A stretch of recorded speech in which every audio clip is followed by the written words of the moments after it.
आज हम एक ऐसी टेक्नोलॉजी के बारे में बात करने वाले हैं जो इंडिया में ही डेवलप हुई और पूरी दुनिया अब उस टेक्नोलॉजी को अपनाना चाहती है, उस टेक्नोलॉजी के ऊपर बात कर रही है। मैं आपको बताती हूँ कि जैसे ही 2016 में वो टेक्नोलॉजी आई, 2022 तक उस टेक्नोलॉजी ने इतना हाइप कर लिया, इतना बूम कर लिया कि आज इंडिया नंबर 1 पर पहुंच चुका है उस टेक्नोलॉजी में। आप समझ गए होंगे कि मैं कौन सी टेक्नोलॉजी की बात कर रही हूँ। मैं बात कर रही हूँ यूपीआई की। अब आप समझ गए होंगे कि यार यूपीआई इतना बूम कैसे कर रहा है। आज हम सब कुछ डिस्कशन करने वाले हैं यूपीआई के बारे में। आपको क्या करना है, इस वीडियो को पूरा देखना है ताकि आपको सारी और कंप्लीट इंफॉर्मेशन मिल सके। जहां पूरा वर्ल्ड एक तरफ बात कर रहा है ब्लॉकचेन को लेकर, वेब 3.0 को लेकर, वहीं इंडिया में यूपीआई ने धमाल मचा दिया है।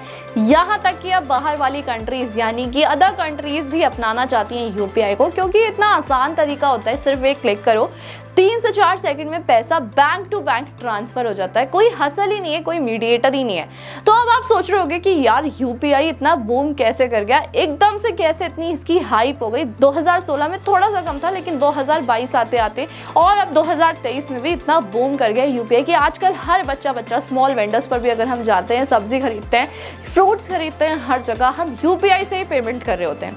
अगर आप मेरी बात से एग्री करते हो तो मुझे कमेंट बॉक्स में जरूर बता देना, क्योंकि आजकल हर कॉमन लोग, यहाँ तक कि बच्चा भी जानता है कि किस तरीके से हमें यूपीआई यूज करना है। सिर्फ एक क्लिक करना है, स्कैन करना है और पेमेंट डन। इतना आसान तरीका पेमेंट करने का। पहले हम क्या करते थे, कार्ड से पेमेंट कर रहे हैं, हम क्या कर रहे हैं, बैंक ट्रांसफर कर रहे हैं। इसमें बहुत ज़्यादा टाइम टेकिंग होता था। अब क्या करना है, आपको ज़्यादा कैश भी रखने की जरूरत नहीं है, आपको सिर्फ अपना फ़ोन लेके जाना है, स्कैन करना है एंड पेमेंट डन। तो इसी वजह से मैं आपको बताती हूँ कि यूपीआई इतना हाइप हो रखा है इंडिया में और साथ में अदर कंट्रीज में भी।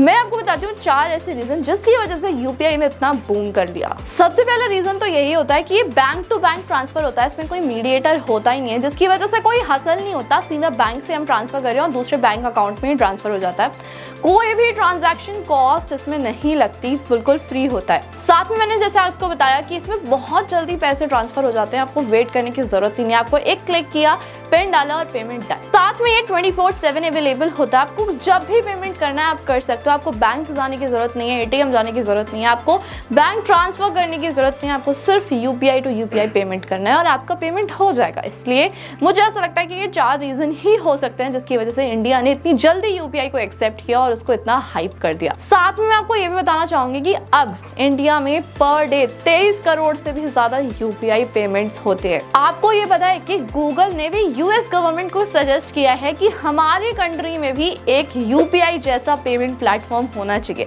आपको क्या लगता है कि ये कितना प्राउड मोमेंट होगा इंडिया के लिए अगर ऐसा होता है? तो मुझे कमेंट बॉक्स में जरूर बताना। आपको तो पता होगा कि मुंबई में सितंबर 2022 में एक फेस्ट हुआ था जिसका नाम था ग्लोबल फिनटेक फेस्ट। इसमें शक्तिकांता दास जो कि आरबीआई के गवर्नर हैं, उन्होंने कुछ यूपीआई के फीचर्स को लॉन्च किया था। आज हम वही डिस्कशन करने वाले हैं कि वो भी पूरी इंडिया में धमाल मचा रहे हैं। जैसा कि आपको पता होगा कि यूपीआई को क्रेडिट कार्ड के साथ लिंक कर दिया, यानी कि जो भी क्रेडिट कार्ड के हमारे ऑफर्स होते थे वो हम यूपीआई से भी यूज कर सकते हैं। और अभी क्या हुआ है, वो रुपए कार्ड से ही कनेक्ट किया गया, अभी दूसरे क्रेडिट कार्ड से नहीं हुआ है। लेकिन ये भी एक बहुत बड़ा अचीवमेंट है इंडिया के लिए और बहुत बड़ा धमाल मचा सकता है ये पूरे इंडिया में। अब आपने यूपीआई लाइट के बारे में तो सुना ही होगा। इसमें क्या है, आप ऑफलाइन पेमेंट भी कर सकते हो, जरूरी नहीं है आपके पास इंटरनेट हो। कभी कभी क्या होता है, हम कहीं भी चले जाते हैं और इंटरनेट बंद हो जाता है। सिचुएशन में हम क्या कर सकते हैं, हम यूपीआई लाइट यूज कर सकते हैं।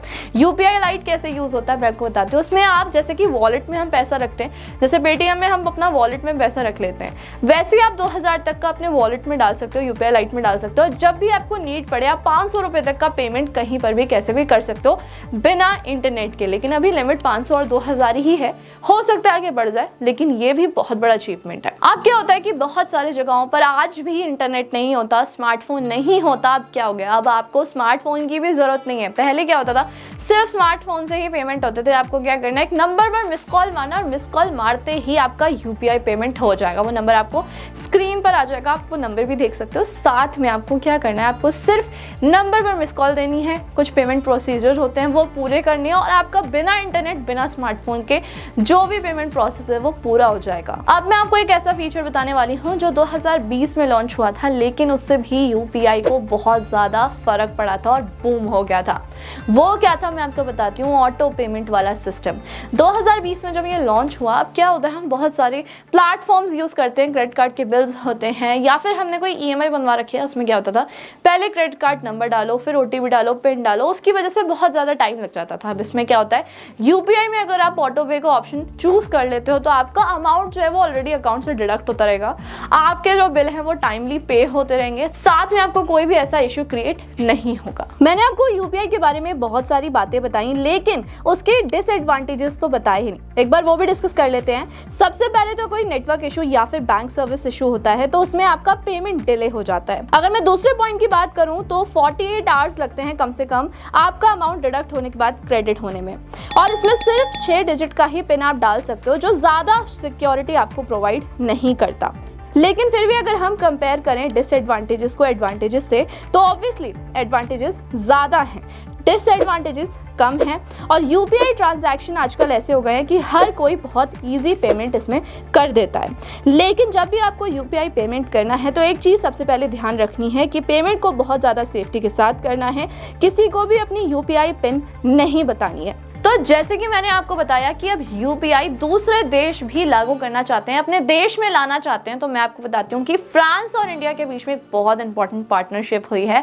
अभी हाल ही में नरेंद्र मोदी फ्रांस गए थे मिसाइल डे सेलिब्रेट करने, वहां से एक बहुत ही ज्यादा इंपॉर्टेंट अनाउंसमेंट सुनने में आई थी कि अब पार्टनरशिप हो चुकी है, अब फ्रांस में भी यूपीआई स्टार्ट हो जाएगा। साथ में मैं आपको बताती हूँ कि यूपीआई फ्रांस में कहाँ से स्टार्ट होगा, वो आईफिल टावर से स्टार्ट होगा, वहां पर अब जल्द ही टूरिस्ट जाएंगे तो सीधा यूपीआई से पेमेंट कर सकते हैं। अब आप सोच रहे होंगे कि यार यूपीआई से तो बहुत सारे बेनिफिट्स हो जाएंगे। अब जैसे कि पहले भी हम फॉरेन पेमेंट करते थे तो वहां पर हमारा बहुत ज़्यादा चार्ज भी लग जाता, तो अब क्या होगा, अब आपका चार्ज तो कम लगेगा ही, साथ में आपका जो हसल होता था पेमेंट करने का वो भी खत्म हो जाएगा। साथ में अब क्या होता है कि अगर हम इंडिया से कहीं बाहर पैसे भेज रहे हैं या बाहर से किसी और कंट्री से इंडिया पैसे आ रहे हैं तो उसमें भी बहुत ज़्यादा डिफिकल्टी होती थी, या तो हम उसको करेंसी को चेंज कराने जाते थे या फिर वीजा और मास्टर कार्ड जैसे जो भी लीडर कंपनीज है उससे पेमेंट करते थे। तो अब क्या होगा कि यूपीआई उनको भी टक्कर दे सकता है, आपका जितने भी फॉरेन पेमेंट्स होते हैं वो सब बहुत ज्यादा इजी हो जाएंगे यूपीआई के थ्रू। तो मैं आपको बताना चाहती थी कि यूपीआई इंडिया के लिए कैसे एक सुपर पावर बन सकता है, यूपीआई कैसे बूम होकर एक बहुत ही बेस्ट सेक्टर बन सकता है जो हमारी इकोनॉमी को भी ग्रो करेगा। अगर आप भी यूपीआई यूज करते हो तो मुझे कमेंट बॉक्स में जरूर बता देना, साथ में हमारे चैनल को सब्सक्राइब और शेयर करना बिल्कुल मत भूलना। Thank you.